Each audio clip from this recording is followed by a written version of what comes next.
at Whittle College and we are going to do conifer cuttings today.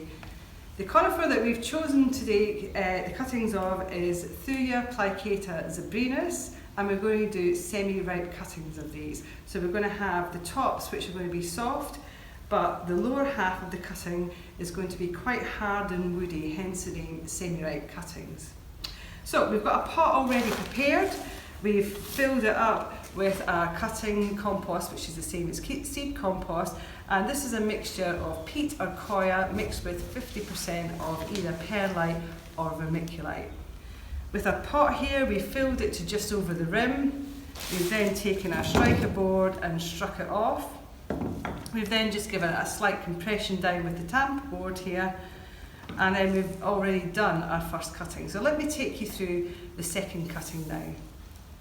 Right, so you want to select leader shoots from the conifer or good side shoots from the conifer, but not feathered shoots. So these are what would be classed as feathered shoots. Even if you get bigger ones, these won't root. One of the things that is different about many other cuttings is that you leave the leader shoot on your conifer cutting. And as I say, you want to make sure that it's nice and soft part of the way down. And then it starts to get a little bit harder. And can you see how the colour changes from the green shoot to the brown shoot here? And it's in the brown shoot where you want about 2 centimetres of that kept. And I have a ruler with me, so I usually take my finger, and that's about 2 centimetres. So when I get into the brown, I'll put my finger there and I think, right, at the bottom of that would be a good area to cut. But you don't just cut anywhere, you cut underneath where there's a leaf, that's called a nodal area, and in that nodal area they will have hormones which will more readily divide, and hence you'll get more root from that area there. So even though that's brown, it's still a bit soft, so I'm going to it starts to get a bit harder here, and so I'm just going to take it under there.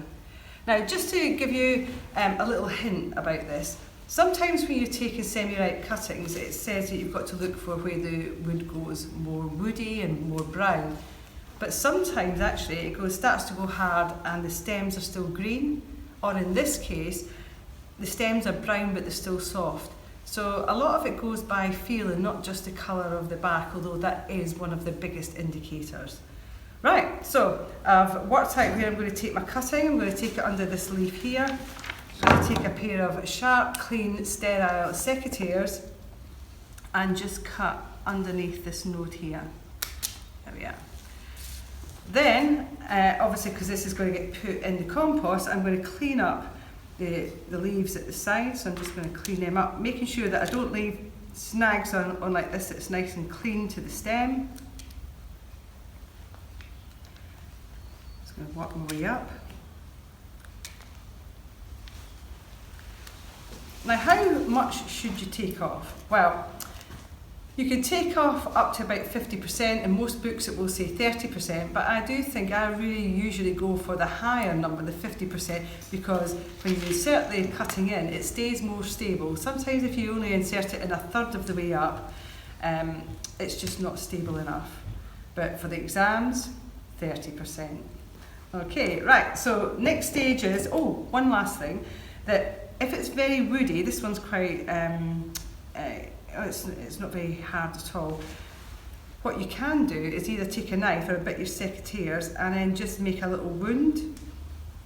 And so you take the bark off and it just exposes the cambium, and the cambium is the tissue which divides to make the new cells. And so by exposing that, it more readily roots from making a wound in a very sort of hard area. I'm going to dip it now in a medium rooting hormone liquid or powder. I'm going to take my dibber. I'm going to go around the outside of this pan pot here, just a little bit in, because this area here tends to dry out more. And I'm going to insert the dibber in and then insert the cutting. Now, the reason that you use the dibber is sometimes it can bend the cutting, probably not so much so with the conifer cuttings. If they're nice and sturdy, you can do what's called direct sticking straight in. So then I take my next one. Now, you can see that these are in a polythene bag. There's some water in there just to keep the moisture up. And actually, if you've taken some cuttings, you're probably better putting them under the bench away from direct sunlight so that they don't dry out. Because now these cuttings don't have any roots on them, they're only going to lose moisture. So you want to make sure that you take every measure possible to retain as much water in the cutting as you can.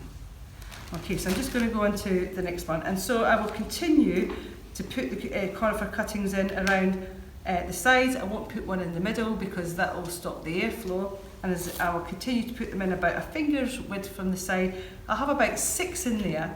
And after I've got my cuttings finished, you can put them in 2 places.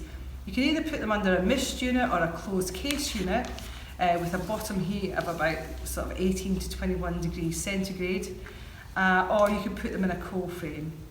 The difference is, well, the cost is that it's much cheaper to put them in the cold frame, but they take much longer to root. It'll be about a year before the root, whereas it will be just several months in a heated propagator. So that's it from Ritter College. I hope you've enjoyed our conifer cutting video. Thank you.